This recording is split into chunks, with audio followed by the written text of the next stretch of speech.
Sean muy bendecidos, hermanos, pues la semana pasada empezamos este hermoso estudio del libro de Apocalipsis y hablamos de quién es el autor, hablamos del propósito central del libro, de quiénes eran los destinatarios y habíamos quedado con algunas claves que les estoy dando para poder interpretar el libro de Apocalipsis. Y una de esas claves importantísimas es entender las características de la literatura apocalíptica. La última que habíamos visto es el simbolismo. Nos va a leer Víctor un pasaje. Apocalipsis 17, 9, 10. En esto consisten el entendimiento y la sabiduría. Las 7 cabezas son 7 colinas sobre las que está sentada esa mujer. También son 7 reyes. 5 han caído, uno está gobernando, el otro no ha llegado todavía, pero cuando llegue es preciso que dure poco tiempo. En ese pasaje que espero que estemos absorbiendo, nos damos cuenta que el mismo Juan, el mismo autor del libro, entiende que él está escribiendo simbólicamente, con una atención simbólica. ¿Por qué decimos eso? Porque él dice, aquí hay sabiduría y entendimiento en comprender, en interpretar este simbolismo. Entonces Juan estaba consciente de eso. ¿Cuáles son los simbolismos más típicos del libro de Apocalipsis?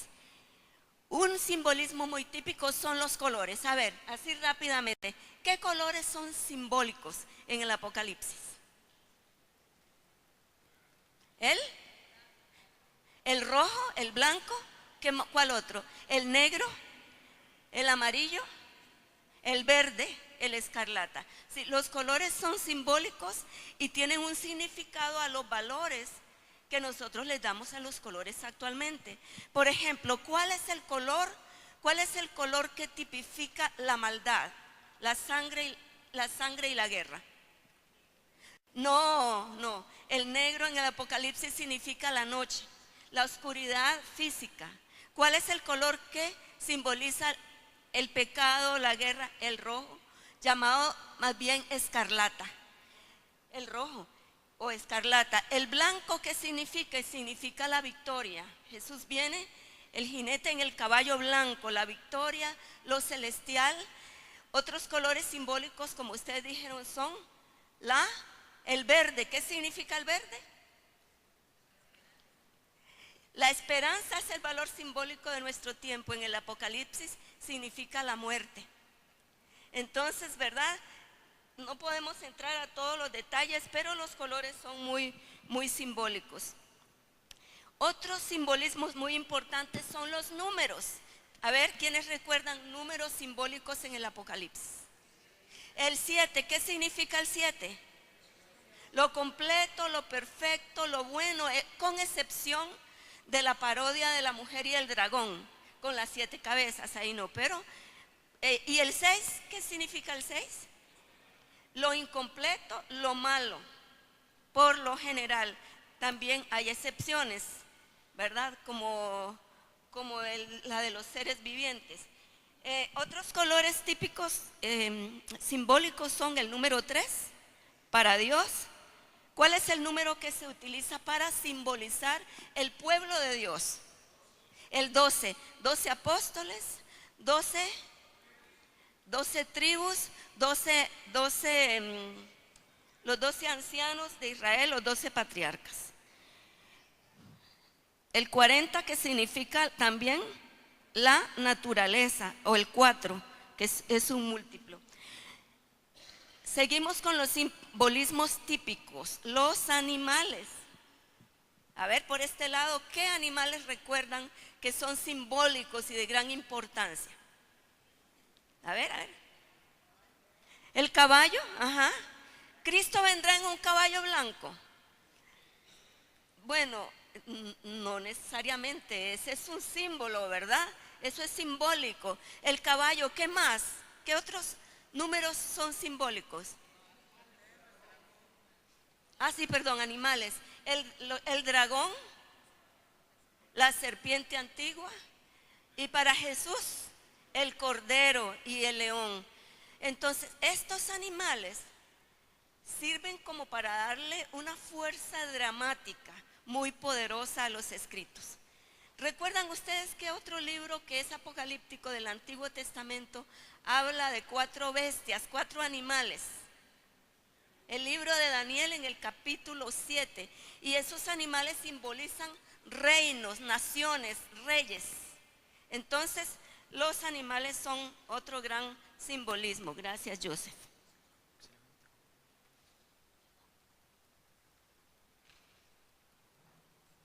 Muchas gracias. Ok, sigamos con los simbolismos. Tenemos los astros. A ver, ¿de qué astros nos habla el Apocalipsis? Estrellas, ¿qué más? Menciona la luna, menciona el sol. Por ejemplo, dice, el sol se puso negro como una tela de silicio en Apocalipsis 6:12. 17, la luna como sangre y las estrellas cayeron del cielo. Y los astros se utilizan para simbolizar cataclismos, desastres cósmicos. Entonces todo esto tiene gran importancia. Esos son algunos de los símbolos más típicos. Sigámonos moviendo en estas claves para interpretar el Apocalipsis. Ya vimos entonces que una de gran importancia es entender las características de este lenguaje, que es un lenguaje dualista en cuanto a siempre está interponiendo o enfrentando el bien y el mal, que es un lenguaje simbólico y que fue escrito con la intención de que se interprete de esa manera y no literalmente. También dijimos que hay excepciones al simbolismo y bueno, vimos un poco de la pseudonimia más bien, que no corresponde al Apocalipsis, porque Juan sí dice que él es el autor, pero sigamos en la próxima clave para entender el Apocalipsis. La próxima clave es tomar en cuenta la estructura del libro. El libro de Apocalipsis no tiene una estructura como los demás libros, tiene una estructura, por decirlo así, una arquitectura muy particular. Alguien puede leer al Apocalipsis y dice, pero ¿qué es este desorden? Me está hablando aquí de los 7 sellos y de repente empieza a hablar de otra cosa. ¿Y a dónde quedó el otro sello, el 7º sello? Y es que el libro tiene esa arquitectura. El libro está compuesto por grupos séptuples, series de 7. Esa es la estructura básica. 7 iglesias, 7 cartas, 7 sellos, 7 trompetas, 7 copas. Esa es la estructura básica. Pero entre esas series de 7 hay otras características. Normalmente cada serie tiene lo que se llama un preludio. ¿Qué es un preludio? Los que han ido a uno de esos super conciertos, un preludio es el anuncio de lo que viene. Entonces, por ejemplo, antes de la primera visión está un preludio. Va a empezar la visión de los 7 sellos, pero entonces desde el capítulo 4 empieza el preludio, empieza una introducción donde Juan es tomado al cielo, donde oye alabanzas celestiales, y luego ya empieza la visión de los 7 sellos. También hay interludios, que son como intermedios o paréntesis, y hay un epílogo o un final. Esa es la estructura básica del libro de Apocalipsis. Quisiera que viéramos un ejemplo de esto que les digo, de los preludios, porque si no uno se puede perder cuando está leyendo. Como les digo, uno dice, ¿pero qué pasó aquí? ¿Por qué se interrumpió? Ubiquémonos todos en el capítulo 4. Todos abran su Biblia ahí. Capítulo 4 del Apocalipsis. La mayoría de las Biblias van a tener un título ahí al inicio del capítulo 4 que dice los 7 sellos. ¿Cuántos tienen ese título? No, nadie. En el 4, ¿sí? Visión, dice los 7 sellos. Tiene un número, la de ustedes no. Pero en la Biblia, en las versiones más, como la Dios habla hoy, la traducción lenguaje actual, toma en cuenta la estructura del libro. Entonces, desde el capítulo 4 dice los 7 sellos, pero realmente lo que empieza a dar no son los sellos de una vez, sino la visión preparatoria, lo que se llama un preludio. ¿Me estoy explicando? Los estoy enredando más. Un preludio. Entonces, ese preludio, vean todo lo que contiene ahí, donde está la visión celestial, donde Él es arrebatado, donde oye el canto de los seres celestiales que dicen: santo, santo, santo es el Señor Dios Todopoderoso. Ese preludio sigue en el capítulo 5. ¿Qué hay en el capítulo 5? La visión del rollo, ¿verdad? Del rollito, del rollo, del librito. Ajá, y el cordero, donde dice que el cordero es digno de abrir el libro y desatar sus 7 sellos. ¿Qué pasa en el capítulo 6? Empieza a desarrollar los primeros 4 sellos. Vayan fijándose así rápidamente porque no vamos a leerlo. Pero vean que ahí está primer sello, segundo sello, tercer sello, cuarto sello. En el versículo 9 del capítulo 6 está ¿cuál sello? ¿Cuáles sellos? El quinto y el sexto sello están del versículo 9 hasta el versículo 17. ¿Y luego qué pasa en el capítulo 7? Hay un interludio, la escena intermedia. Ahí ya no se sigue con los sellos. Eso es lo que hay que entender, porque si no uno se desubica. Vea que sigue ahí hablando de otras cosas. Por ejemplo, está hablando ahí de los sellados de Israel, de la victoria del pueblo de Dios, del gozo por la salvación del pueblo de Dios. ¿A dónde se termina con el último sello? En el 8.1. Eso se llama un paréntesis o un intermedio. Entonces, de gran importancia. Lo mismo sucede con las 7 trompetas. Ustedes van a ver que hay un anuncio, un preludio, y que hay un intermedio. Luego se interrumpe en la 6ª trompeta y es retomado más adelante. Ok, entonces eso es de gran importancia, entender la estructura del libro. El libro cuenta entonces de 4 visiones con sus respectivos preludios, interludios, y luego sigue el epílogo. Un epílogo es como un resumen de una obra. Y si es una obra de arte, ahí se da como, por decir así, como el desenlace. ¿Y cuál es el desenlace glorioso del Apocalipsis, hermanos? La venida de nuestro Señor Jesucristo. Y el Espíritu y la iglesia dicen: ven. Y el que oiga, diga: ven, Señor Jesús. Decimos todos juntos: ven, Señor Jesús. Que no sea como mi amigo José Adolfo, que cuando las cosas se ponen mal dice: que venga Cristo. Esa es otra forma, no, pero nosotros estamos hablando, ¿verdad? De ven, Señor Jesús, y cumple tu glorioso propósito. Muy bien, movámonos más a estas claves que les estoy dando. La otra clave es que el Apocalipsis apela a los sentidos. Cuando usted va a leer el Apocalipsis, claro, tiene que pedir la dirección del Espíritu Santo, claro que sí, pero tiene que oír, ver, sentir, oler, a todos los sentidos. El Apocalipsis nos invita a oír trompetas, truenos, a oler incienso, perfume, pero también azufre, a degustar un rollo que sabe agridulce, que sabe amargo al paladar, ¿verdad? Que sabe dulce al paladar y amargo al estómago. Entonces, muchos de los comentaristas nos dicen que es muy importante que cuando usted lea el Apocalipsis vea esos cuadros maravillosos que se nos pintan a través de las palabras, que huela, que oiga, que guste, que se meta ahí, porque no solamente se trata de leerlo, sino de vivirlo y experimentarlo. Eso a mí me gusta mucho. Porque cuando yo me meto entonces a leer el Apocalipsis, puedo usar también mis sentidos. Vean qué claves más importantes para eso. Sigamos.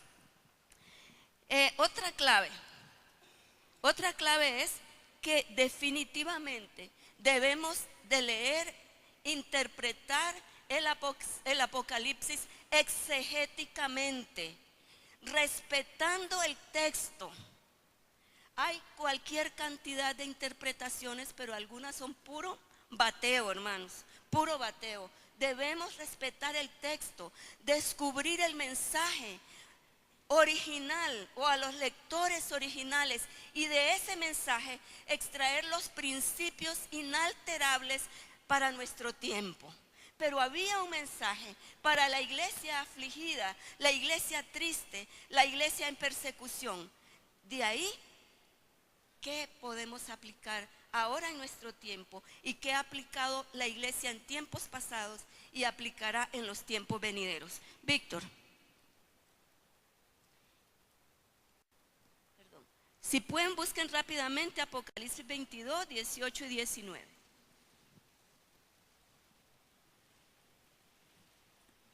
Víctor lo lee en la Nueva Versión Internacional.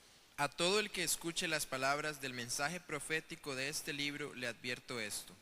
Si alguno le añade algo, Dios le añadirá a él las plagas descritas en este libro. Y si alguno quita palabras de este libro de profecía, Dios le quitará su parte del árbol de la vida y de la ciudad santa, descritos en este libro. Ese versículo ha servido para que mucha gente tenga miedo de leer y entender el Apocalipsis. Porque dice, uy, qué miedo quitarle o qué miedo ponerle. Pero fue la intención de Juan o del Señor que tuviéramos miedo de interpretar el Apocalipsis o entenderlo. No, cuando usted se acerca a la profecía con un corazón sano e íntegro, usted va a recibir revelación del Espíritu, ¿cierto? Todo va a estar bien. El problema es cuando hay ignorancia y cuando hay un mal corazón, cuando no hay transparencia.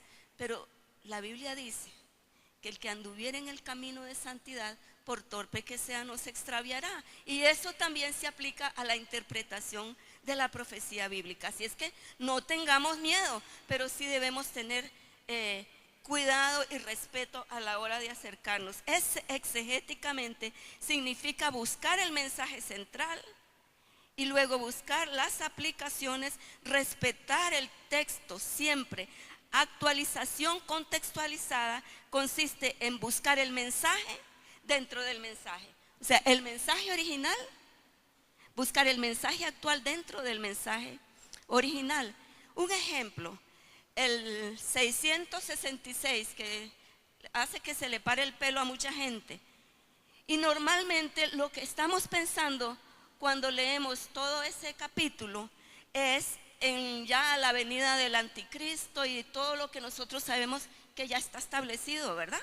Todo lo del chip y que ya eso está montado.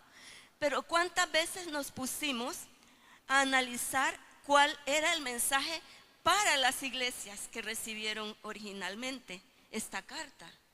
Es que el 666 y todo esto tenía para ellos un significado. Ellos sufrían un bloqueo comercial. Los cristianos no podían comprar, vender si se resistían a adorar al emperador, ¿verdad? Y ahí está el simbolismo de la bestia, del falso profeta. Entonces, el mensaje original era para esos cristianos que les quitaban el trabajo, que los bloqueaban y pasaban una enorme aflicción. Y para nuestros tiempos, ¿qué hacemos? Sabiamente buscamos qué está ocurriendo en el mundo, en que esto se aplique. Y Boli y Rosy nos hablaron de eso y vamos a tener un seminario este año, si Dios lo permite, acerca de eso. Muy bien, entonces movámonos un poco más en estas claves. Hay que interpretar el Apocalipsis históricamente. Cuando nosotros queremos entender la palabra, no solo tenemos que estudiar el contexto bíblico, que eso es la exégesis, sino también el contexto histórico. ¿Cuáles eran las condiciones históricas de la iglesia en ese tiempo? En el tiempo en que se escribe el Apocalipsis, La iglesia estaba sobre gran persecución, una persecución que empezó Augusto, pero que en el tiempo de Domiciano se puso extrema, fue extrema. Domiciano se hacía llamar Señor y Dios nuestro. Imagínense lo que eso significaba para un cristiano, que le exigieran que le llamara al emperador Señor y Dios nuestro. Él se erigió un templo en Efeso y eso fue terrible para Juan y para la iglesia, para estas iglesias que eran los destinatarios de la carta. Era exigido para todo ciudadano rendir culto al emperador. Entonces era una época de gran aflicción, de gran persecución. ¿Y por qué es necesario entender ese contexto histórico? Porque de otra manera no vamos a valorar el propósito real de la carta, de la consolación, de fortalecer la fe, ni tampoco lo vamos a poder aplicar a nuestro tiempo. Entonces, muy importante el contexto histórico. Y si usted se mete a estudiar esto, es maravilloso. Sigamos un poco más adelante. Otra clave fundamental para interpretar el Apocalipsis es interpretarlo cristocéntricamente. A ver, dijimos el domingo pasado que el personaje central del Apocalipsis es Cristo Jesús.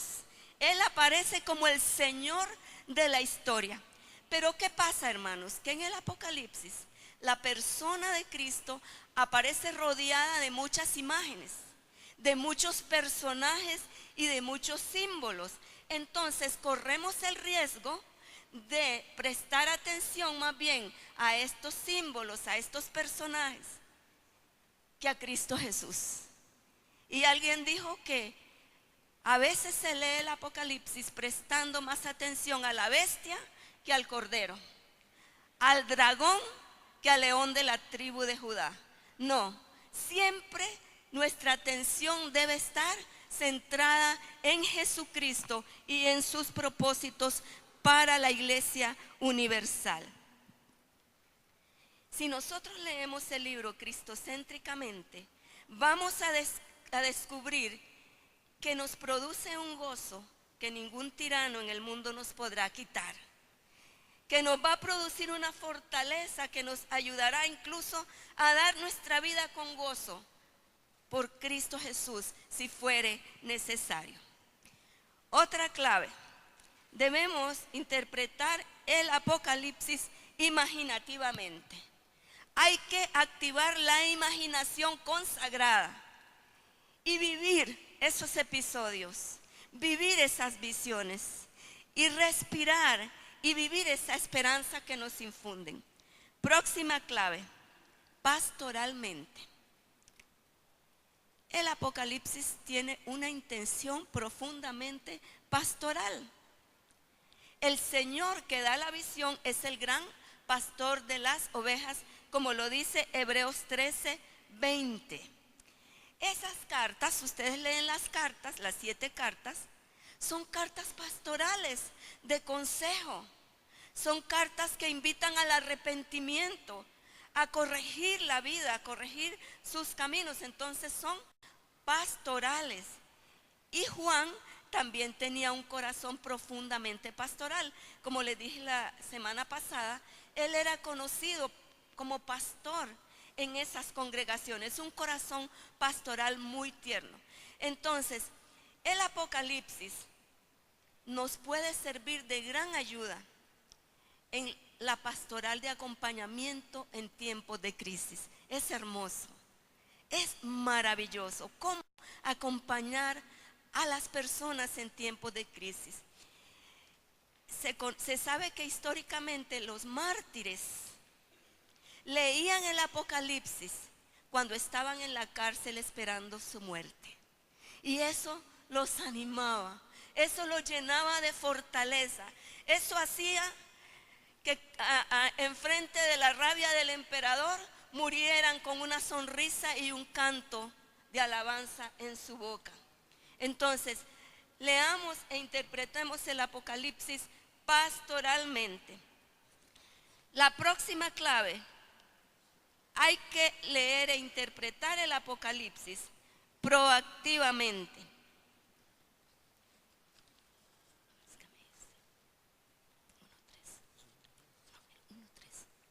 Proactivamente. El Apocalipsis no solo fue escrito para leerlo y asombrarse. ¡Wow! ¡Qué extraordinario! ¡Qué libro más maravilloso! Y mire lo que dice acá. No, el Apocalipsis ha de ser leído para practicarlo, para vivirlo. Tiene altas demandas de una vida de santidad. El que es santo, santifíquese más. El que es justo, sea todavía más justo.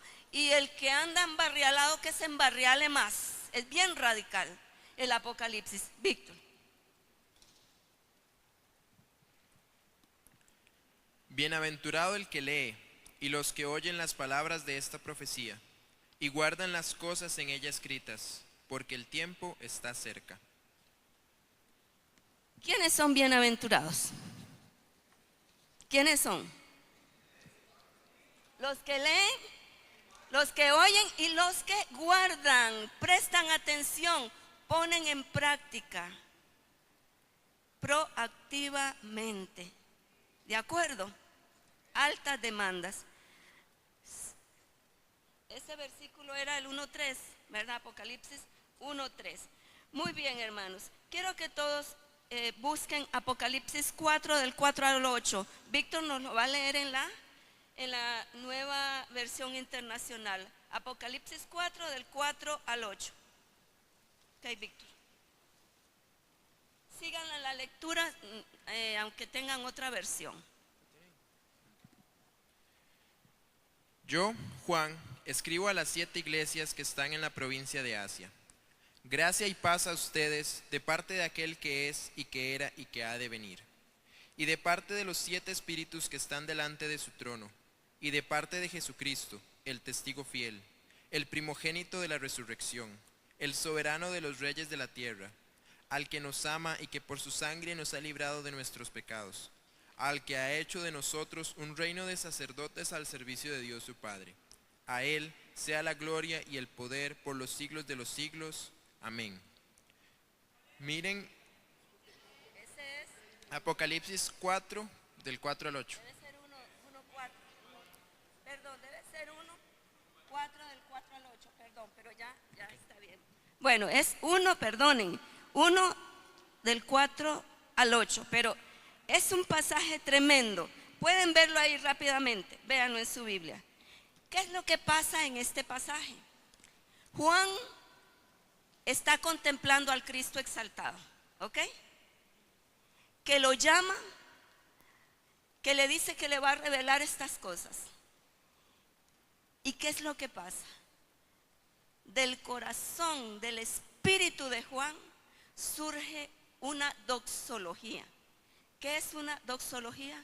Un cántico de alabanza y adoración que surge de la contemplación de lo celestial, de la contemplación de la gloria de Dios, de la contemplación del Dios majestuoso, glorioso, pero también de un agradecimiento de lo que Él ha hecho por nosotros. Entonces ahí en el 1, del 4 al 8, está esa doxología, ese canto. Es como prorrumpir, es como que usted, si se sienta y se arrodilla a contemplar a Cristo Jesús en su tiempo devocional, tarde o temprano eso va a surgir. Y usted no va a tener suficientes palabras para decirle: eres hermoso, eres maravilloso, eres glorioso. Es que no hay nadie como tú. No he conocido ni jamás conoceré nadie como tú. Señor, es que ni siquiera puedo expresar la belleza, la grandeza, tu poder, tu señorío. Señor, Señor, ¿qué hago? Quiero como derretirme, quiero como deshacerme ante tu presencia. Y aún así no podría expresar quién tú eres, cuán hermoso, cuán glorioso, cuán maravilloso y extraordinario eres. Eso es lo que pasó ahí. Surgió una doxología. Amados hermanos, apliquemos, acerquémonos al Apocalipsis recordando estas claves. la literatura, que es diferente. Acerquémonos a este libro recordando que es un libro pastoral, cristocéntrico, que es un libro para ser no solamente escuchado y leído, sino para ser practicado y vivido, y que cuando nos acerquemos a él haya una constante doxología, alabanza a ese Cristo glorioso y maravilloso, al que le vamos a dar un aplauso para glorificar al Señor.